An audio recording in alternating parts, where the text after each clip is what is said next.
അനുഗ്രഹിക്കപ്പെട്ട നല്ല സമയത്തിനായി ഞാൻ ദൈവത്തെ സ്തുതിക്കുന്നു, സ്തോത്രം ചെയ്യുന്നു.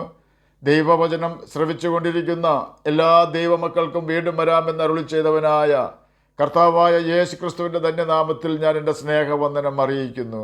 ഇന്നത്തെ അല്പസമയത്തെ ചിന്തയ്ക്കായി 84 സങ്കീർത്തനം 11 വാക്യം നമുക്ക് വായിക്കാം. യഹോവയായ ദൈവം സൂര്യനും പരിചയമാകുന്നു. യഹോവ കൃപയും മഹത്വവും നൽകുന്നു. നേരോടെ നടക്കുന്നവർക്ക് അവൻ ഒരു നന്മയും മുടക്കുകയില്ല.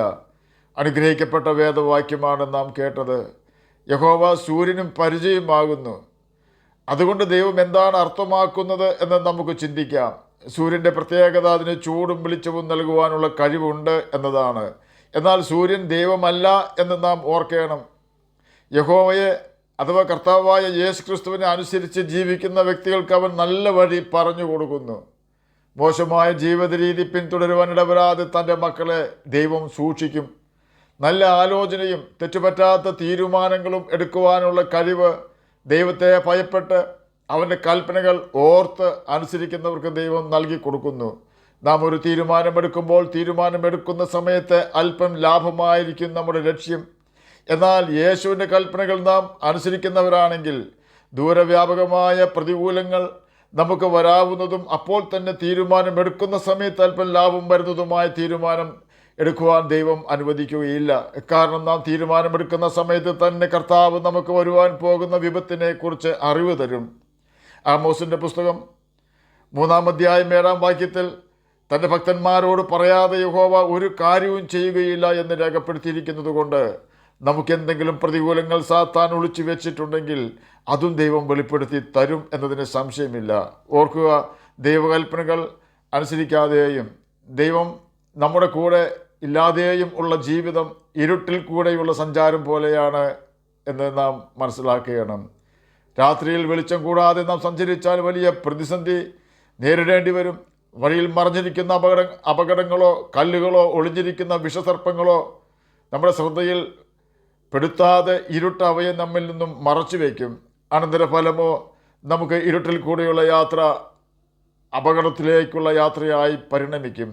എന്നതുപോലെ തന്നെ ചെയ്യേണ്ടതുപോലെ ചെയ്യുവാനോ കാണേണ്ടതുപോലെ കാര്യങ്ങളെ കണ്ട് വിലയിരുത്തുവാനോ ദൈവത്തെ കൂടാതെ പാപവഴിയിൽ കൂടി യാത്ര ചെയ്യുന്നവർക്ക് കഴിയാതെ പോകുന്നു. വെളിച്ചത്തിൽ കൂടി നടക്കുന്നവർക്ക് ഇടറുവാൻ സംഗതിയില്ലാതെ അവർ രക്ഷപ്പെടുന്നു. ദൈവകൽപ്പനകൾ അനുസരിക്കുന്നവർക്ക് ദൈവത്തിന് ഉപദേശം ലഭിക്കുന്നതിനാൽ അവർ ജീവിതത്തിൽ തെറ്റായ വഴികളെ തിരഞ്ഞെടുക്കാതെ ദൈവം അനുവദിച്ചിരിക്കുന്ന ലൈഫ് സ്റ്റൈൽ അഥവാ ജീവിത രീതി മാത്രമേ തിരഞ്ഞെടുക്കുകയുള്ളൂ.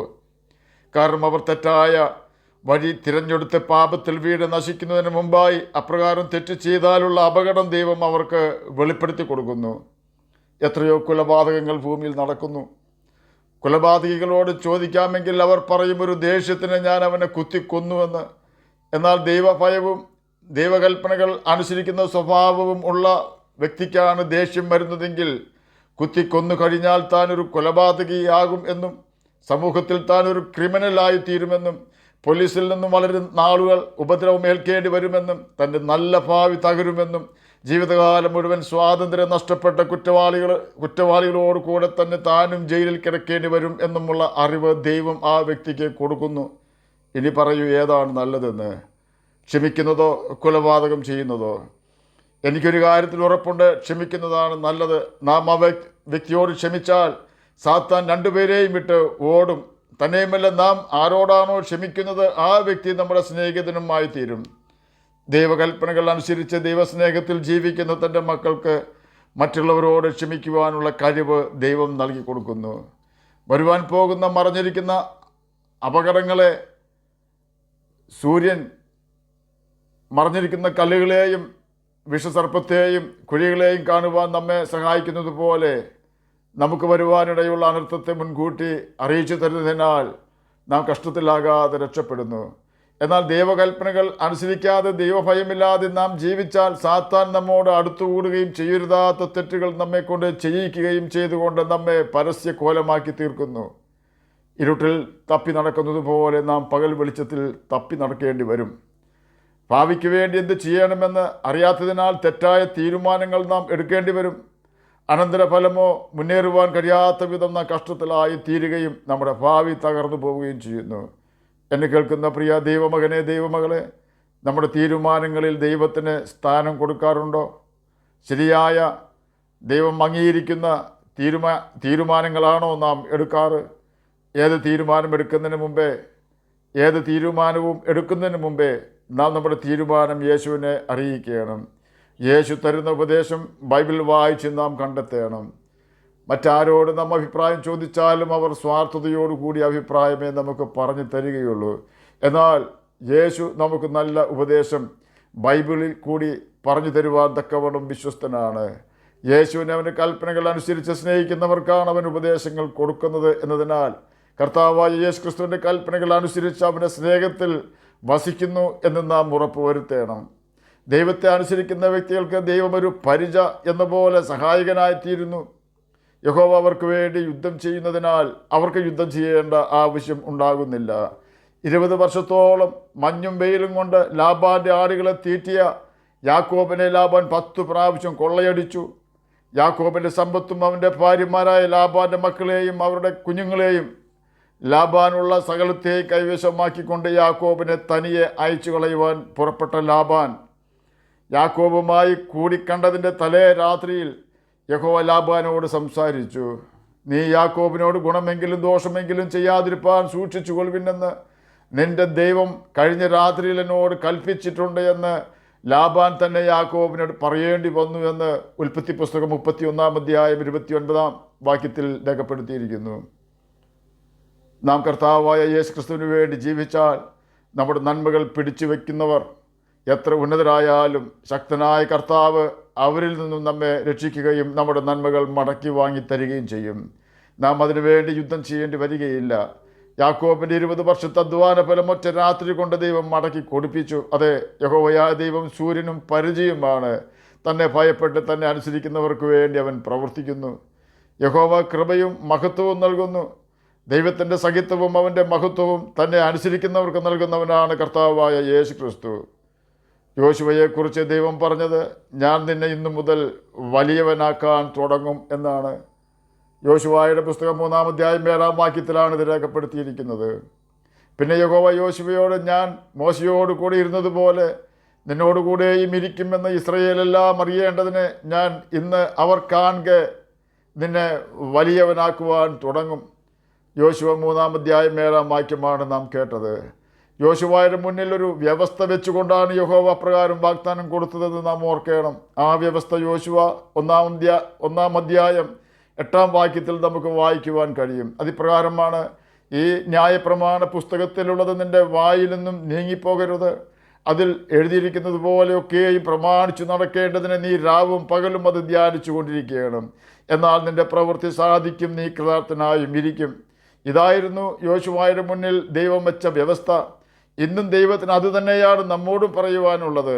എന്നെ ഭയപ്പെട്ട് എൻ്റെ കൽപ്പനകൾ അനുസരിച്ചാൽ ഞാൻ നിന്നെ ദേശത്ത് വാഹനമേറ്റും. എത്ര വലിയ ഹാമാൻ നിനക്കെതിരെ വന്നാലും അവൻ നിൻ്റെ മുമ്പിൽ തല വണക്കും. ഇതാണ് ദൈവത്തിൻ്റെ വാഗ്ദാനം. കർത്താവായ യേശു ക്രിസ്തു അഥവാ യഹോവയായ ദൈവം വാഗ്ദാനങ്ങളിൽ വിശ്വസ്തനും വാക്കും മാറാത്തവനുമാണ്. യഹോവ ഇസ്രായേൽ ഗൃഹത്തോട് അരുളി ചെയ്ത വാഗ്ദാനങ്ങളിൽ ഒന്നുപോലും വൃഥാവാകാതെ സകലവും നിവൃത്തിയായി എന്ന് യോശുവ 21-ാം അധ്യായം 45-ാം വാക്യത്തിലും, ഒരു മനുഷ്യനും ഇന്ന് വരെ നിങ്ങളുടെ മുമ്പിൽ നിൽപ്പാൻ കഴിഞ്ഞിട്ടില്ല. നിങ്ങളുടെ ദൈവമായ യഹോവ നിങ്ങൾക്ക് വാഗ്ദാനം ചെയ്തതുപോലെ തന്നെ നിങ്ങൾക്ക് വേണ്ടി യുദ്ധം ചെയ്തതുകൊണ്ട് നിങ്ങളിൽ ഒരാൾ 1000 പേരെ ഓടിച്ചിരിക്കുന്നു എന്ന് യോശുവ 23-ാം അധ്യായം 10-ാം വാക്യത്തിലും രേഖപ്പെടുത്തിയിരിക്കുന്നു. ദൈവത്തിൻ്റെ കൽപ്പനകൾ അനുസരിച്ചതിനാൽ ആണ് ദൈവം അവർക്ക് തൻ്റെ വാഗ്ദാനങ്ങൾ നിറവേറ്റിക്കൊടുത്തതെന്ന് നാം മനസ്സിലാക്കണം. ദൈവം തന്നെയാണ് ഇസ്രായേൽ മക്കൾക്ക് വേണ്ടി യുദ്ധം ചെയ്തത്. അപ്രകാരമാണ് ദൈവം അവർക്ക് പരിചയമായി തീർന്നത്. നേരോടെ നടക്കുന്നവർക്ക് ഒരു നന്മയും ദൈവം മുടക്കുകയില്ല. ഏറ്റവും നല്ല നന്മ പരിശുദ്ധാത്മാവാണ് എന്ന് നാം ഓർക്കണം.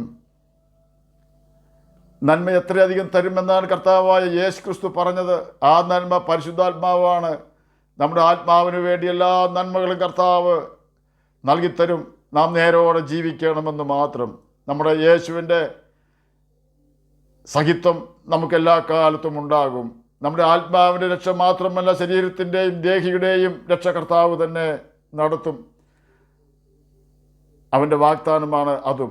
രോഗസൗഖ്യവും ഭക്ഷണവും പാർപ്പിടവും സന്തോഷവും സമാധാനവും ഭൗതിക നന്മകളും എന്തിനേറെ നിത്യജീവനും ഉൾപ്പെടുന്നതാണ് ദൈവത്തിൻ്റെ വാഗ്ദാനം. ആകയാൽ നമ്മുടെ വീണ്ടെടുപ്പുകാരനും സൗഖ്യദായകനും നല്ല സ്നേഹിതനും സ്വർഗത്തിലും ഭൂമിയിലുമുള്ള സകല അധികാരവും നൽകപ്പെട്ട കർത്താവിൻ്റെ കൽപ്പനകൾ അനുസരിച്ചുകൊണ്ട് നമുക്ക് ജീവിക്കുകയും നിത്യജീവനാവകാശികളായി തീരുകയും ചെയ്യാം. അതിന് കർത്താവ് നമ്മെ സഹായിക്കട്ടെ എന്ന് പ്രാർത്ഥിച്ചുകൊണ്ട് ഞാൻ എൻ്റെ വാക്കുകളിൽ നിന്ന് വിരമിക്കുന്നു. നമുക്ക് പ്രാർത്ഥിക്കാം.